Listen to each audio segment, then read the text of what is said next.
we've talked about it for so long, and now we're finally doing it. So just welcome to our show. And joining me today, I have Ernesto Juarez and Eric Juarez. They're ex-military, and they've been exploring these sites and bringing findings to light. Civilizations of the Americas, uncovering hidden stories, fascinating facts about some of the most mysterious places in the world. So particularly tonight, we'll be discussing the Southwest. And so without further ado, let's dive into the fascinating world of the ancient Americas and discover the hidden secrets and stories they hold. All right, so here we are. I'm Eric, ex-military. I've studied the local myth a lot.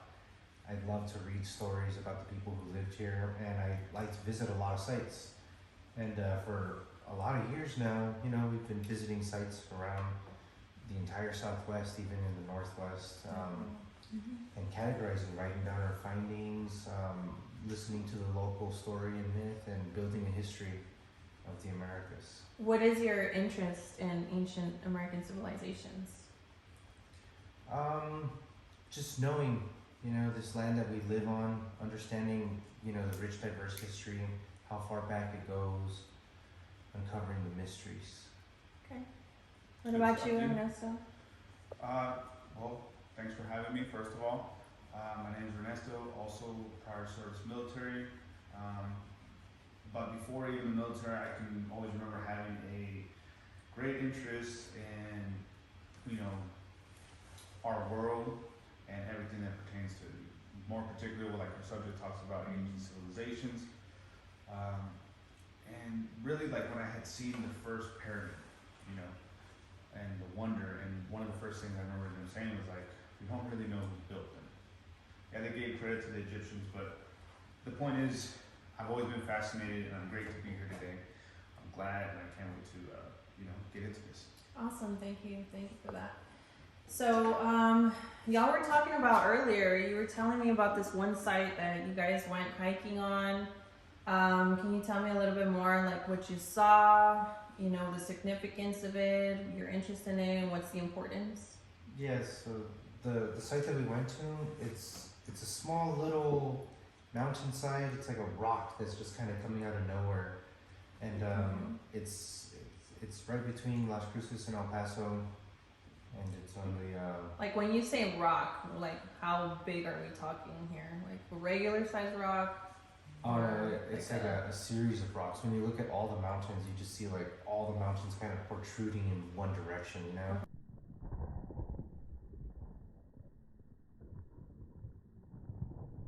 And that direction's like east. And it's an interesting little spot, and it doesn't look like much when you first see it, but when you actually get there and you pay attention to the way everything is formed, it just looks So wait, what trail is this? Which trail are we talking about? So this is the Sierra Blanca Trail. Yeah, the Peña Blanca. Okay. The Sierra Blanca Trail leads to the Peña Blanca peak, which is where we got up to. Oh, okay. And that was a really cool story that he told me about it too. But the cool thing about the site that we saw today was it was just, so for your geographical people out there, it was just north of the Franklin Mountains and the Anthony Gap. Was it Anthony Pass? I'm sorry. Yeah, the Anthony Gap. And it's that southern point.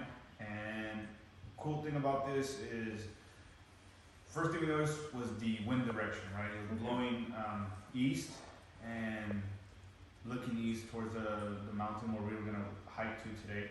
Okay. We saw that there was like, it looks like that mountain came out of the ground or the earth, like at a diagonal. It has like straight jagged lines reaching from the end of the mountain all the way to the earth. But knowing what we know about like, wind erosion and that area being high, the wind area, especially being in a pass, in the mountains, you can just see like all in the exterior as the wind, passes through. But getting up there, we hiked through pretty much desert. It was probably about a 5-foot trail. Pretty open desert for you people who like to hike. Get out there. It was probably about maybe 0.9 of a mile there. Yeah. And the cool thing about it is once you get to that rock, you got about maybe 50 feet of elevation. You're making your way up east, essentially. And once you get to the highest, I'm not gonna say point, but once you reach the rock, and you're gonna notice caves, Right. like almost like voids in the pretty much the exterior. You got this really huge cavity that at the roof of that cavity there's circular, like almost like voids, pillars, cavities. Similar to how caves have them, maybe. More, Like it almost looks like a honeycomb, Okay.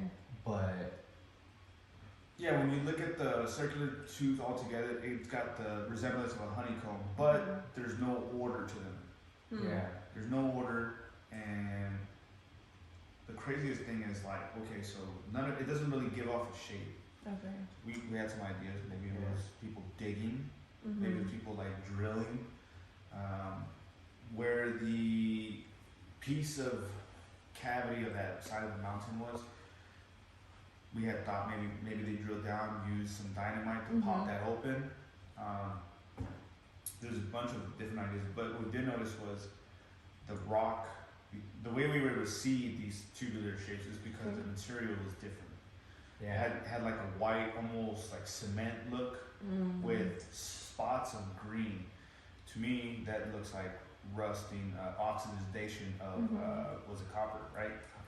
Oxidation of copper. It's got these, in like circular, and every single circular. So I mean, wouldn't you think like maybe they were like drilling copper? It's Maybe? really weird because it like Possibly. when you look at the structures and how they're so circular, and we even took like a little laser measure when we took a bunch of measurements, and a lot of them, I mean, with the amount of erosion, they're pretty consistent, for the most part. There was one section where they were all bigger, and then there was another section where they were all smaller. Right. But the interesting thing is like they all had a very similar diameter at each different section. So it could have been mining or digging or some sort of drilling, or it could be organic material like trees. So that was an idea we had, because when I first saw them, I thought of, pillars. What if there's like maybe pillars that got maybe petrified or something? Because a few of those tubular spots had almost like an exterior. Okay. Like what? The material, like I don't know if it was like maybe petrified bark, Okay. or let's just say like a casing for drilling. Yeah. That was the thing, because what if they were drilling for water, looking for like underwater caverns for like a water hole? But Did you send me that picture? The one for the drills? I'm gonna get that one to you. Okay. Yeah, and another cool.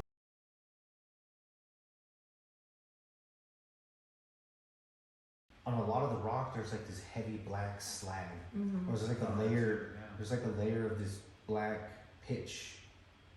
I don't know what it is exactly, but you can see on some rocks it's much more thicker, and on some rocks it's just a little bit, as if maybe someone was mining something out by heating up the rock to weaken it to get these pillars out, or maybe honestly I don't know. But you know how like sometimes petrified wood can turn into opal, Yeah. And so maybe they were mining it out for the resource of opal. I'm not entirely sure. So what do you think that whole site, what's the significance of that whole site? What do you think? Like what's the purpose of that site? Unless you don't visit it, you will never truly get to see what we got to see today. Right. From a distance, it just looks like any other mountain. That's it. When you get up close, you see these tubular cavities and I guess fillings, markings. For me, there was 4 markings that I got to like actually point out. 2 of them were almost stick figure, black, humanoid type shapes, and then there was one of them that was a I want to say a vertical rectangle with like in red, and it was kind of like straight lines going down vertical, almost box-like, kind of Okay. like, almost kind of like drawing on a graph of some sort, or Like a bar, map or like something? like a bar graph. It was just Oh. like straight lines vertically. It was rectangle shaped, Mm-hmm. and it was red. Yeah, like that's interesting. yeah. Yeah. I couldn't make it out what it was, but and then the other photo I had showed you where there was like a section that looked like it had probably been covered up with cement or something. Right. Like a door had that square shape. Yeah, it definitely looked like an entrance. Like they covered the entrance to maybe a cave, Not sure. another cave. One of the crazy ideas we had was like, what if this was like, because when you look at the proximity of each tubular shape next to each other, it doesn't resemble something that would be used for like a building structure, Right. and it doesn't resemble something that would be used for like mining or looking for water, because it's so close to each other. Right. Usually you kind of, you do it in proximity, Yeah. you kind of space it out equally. But this was so close to each other, so we were like, well, okay, well, what if it was actually like maybe when the Spanish were, or before the Spanish or after Spanish, Right. when they were trying to weed out the last of the Native Americans in the area, they were just doing that and dropping dynamite in there to kind of weed them out of the caves. Because Wow. they were, they're Yeah. really known for using these mountains for self-defense Yeah. and for offensive, and they were really good at it. That was an idea.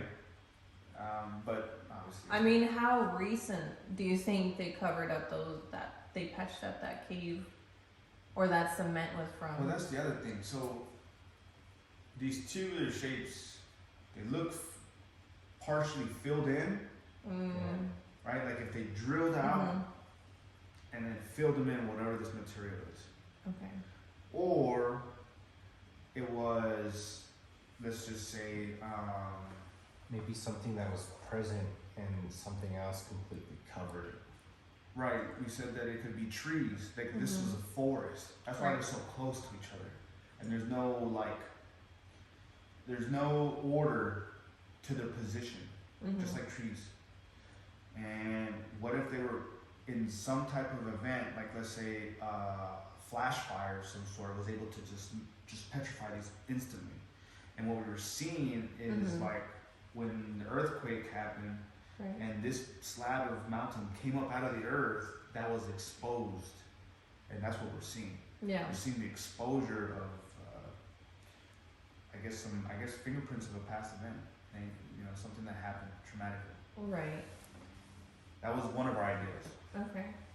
'Cause, yeah.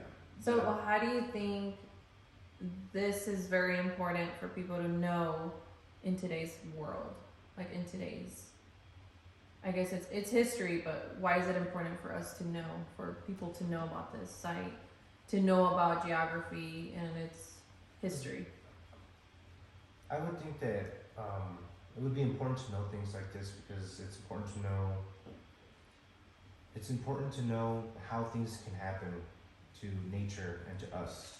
So, for instance, if this is a petrified forest, then there are forces in this world that can instantly cover a forest with like a mile high worth of like mud or some sort of thick silt from a giant flood, or maybe even like an electrical storm that completely petrifies anything that's organic. The plasma is so hot that it just petrifies things. Right. So like we need to be aware, like if this turns out to be a forest or if it's organic in nature, that this type of like catastrophic events are possible within our universe, I can Yeah. completely see that too. I was telling them earlier that when I went hiking up there in Las Cruces, I also found a trail where it had all petrified wood. Like if you looked around, it was all petrified wood. You would mistake it for being rocks and stones, but it was all petrified wood. So I can definitely see that. What are your thoughts, Ernest, on that? It's for me, it's a place of mystery. It does give you a lot of wonder to, kind of how is it important, right? Like why is it important looking at a place like this? Well, one is if we can kind of get an idea of what our planet's cycle is and maybe Mhm. what traumatic events it has been through, it can better prepare our future to start preparing in similar ways. Yep. And that's really what I think. That's true. So are there any stories that you guys have for that site? Anybody you talked to there, or locals that you shared stories about that area, or any articles or anybody that has Of that information site? of that site? Of that site Specifically? in particular, no. I did get to hear a good story from Eric today about that site though. Yeah, there was nobody on the hike. Yeah. Empty. Or what's? Can you elaborate on that story? Yeah. We can cut that. It's okay. No, we can leave that. So the first account of somebody who lived there is a Spanish account of a Spanish father Mm-hmm. that he exiled himself to the cave, and basically he lived up there for years. And people in Las Cruces and El Paso have tales of him because they can see his fire sometimes when he would light his fire in the caves. But that's the oldest account of any one person living there, just right now as far. Okay.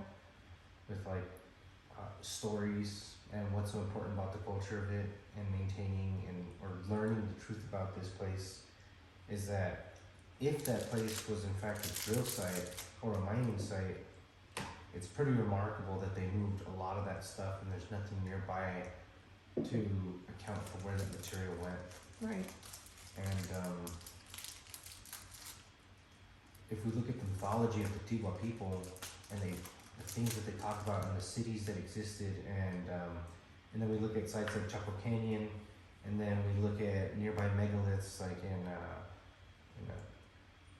Hueco Tanks, you know, and the cavern system of the Guadalupe Mountains, and Right, they all kind of have that similar architecture, you know, material that they use for the way that they built things and the way that they lived, and the same petroglyphs. yeah. So it's possible that this site is an actual like industrial center where they sourced a lot of material from, you know, and maybe that can give us a better understanding of the civilizations that were here as well, you know, Right. to really know this place. So then what do you think happened to the civilizations? Like, if they were so huge and huge in community, what happened? Like, I mean, besides everything that we've known and we're being taught, Yeah. is there anything that contradicts that? I wouldn't say contradicts, but you know, there is a lot of missing history in El Paso and this whole region, Southwest Texas. Some of the earliest recorded history is from the Tigwas, but you know, right now, unless you're, I guess, a member, you're not really gonna know too much about Right. how they teach their history. But prior to that, this area was, you know, populated by, you know, as whoever came before the Tigwas. Right. I mean, I don't even know how long that was, but Mhm. whoever it was, not too much of it has survived. So Right. us doing what we're doing today, like at that, you know, Peña Blanca, like it kind of starts to shed a little bit of light. Right. You know, and what we're doing really by talking about this is trying to find people who are also trying to do the same thing. We're trying to connect Right. and, you know, bring it to the forefront. Very Right. similar to, you know, what a lot of people are doing today through social media and podcasts and stuff like that. So sharing ideas and pretty much grow a better understanding of these historical sites. Yeah, because especially, you know, looking at those, what we saw today, the photos you're going to be able to post, you know, maybe somebody who knows, Yeah. you know, Right. a little bit more than we do can help shed some light on that. Okay. Was this a man-made phenomena? And like we need to explore all of that, because first of all, if it was a natural phenomenon, we need to talk about electromagnetism, you know, and like the nature of the universe and how it works, and like, and you know, we talked about wind earlier, you know, and the direction of the way the mountains were facing, and it's like that's kind of stuff we want to talk about, electromagnetism, and how fluid it is compared to our experiences, everything's so solid, you know, stuff like that, and some ideas around the forces of nature, fusion. What do you think about fusion? I find it. I mean, that's going to be definitely one of the topics that we're going to get to eventually. If not the next session, definitely the one after. He brought up a great point about, electromagnetic, pretty much polarity and all that. Why is it important? Because we saw how the mountains were facing and how they were probably formed because of this wind, the way it goes, and knowing the area and who was there and what's the last recorded, by getting to know that area more, we get to understand like, okay, who were the people that came prior, what happened to them, and how does this electromagnetic effect really affect our environment? Like, what does it cause, and was this area a product of that? So yeah, I think, and that's just the tip of the iceberg with electromagnetism, because what if the reason why there isn't no records is because this area suffered from a electromagnetic polar reversal. Wow. And that's kind of like what we want to get into. Wow. That's what this leads to eventually, and that's why we're so interested in this site, which. That is interesting because that's not really talked about much. I think a lot of like mainstream with everyone, it's not really understood and really talked about at all. They don't even, they talk about climate change, they talk about, pollution and things like that, but we don't really talk about the cycles that Earth undergoes and what causes these cycles to happen. Yeah, and human beings have been talking about this for a long time. Talking about the cycles. So. And what's cool that what you just said about like how we're almost kind of started putting all the pieces of the puzzle on. Elon Musk had mentioned something called deep time, right? And it's pretty much understanding our world's life, our Earth's life cycle, like we understand our own, right? And in that, it's going to go through its phases, and we can kind of see. We don't see Earth moving as slow as we see it moving today. We see it moving fluidly, as it actually does, through its time, through its perception, and that's where we want to get this conversation. I mean, electromagnetic polar reversal is just like the beginning. Right. From there, I mean, we want to get into, our position in our Milky Way, right? And what is the world going to be at, when we get to this next position? Right. That is insane. You know what I'm saying? Because now we're starting to put a 3D map together of all this. And when we can do that, I mean, you start to see time, deep time. Oh, yeah. I mean, you're literally almost kind of looking at what he said. You're no longer, you got to make peace with not being able to enjoy the fruits of your labor. Right. Yeah. Yeah, definitely. But yeah. Well, guys, this is so exciting. I can't wait for the next segment because these topics are very important and they're worth definitely a listen. People need to listen to this. Yeah, it's going to be awesome. Yeah, if anyone has anything to contribute to what we talked about, if they kind of got an idea of what we were trying to talk about and they kind of have better information, please, reach out to us, put it something in the comments. Want to hear your feedback. And there's a lot of photos and some data that we collected on diameter sizes of a lot of these holes, just so these columns or pillars. And I can definitely post all the pictures and everything that you guys shared with us today, so that all of you watching can go ahead and see the same thing. But just like they said, if there's any information out there, feedback is always welcomed. Thank you guys for being part of the show. Yes. Thanks for having us.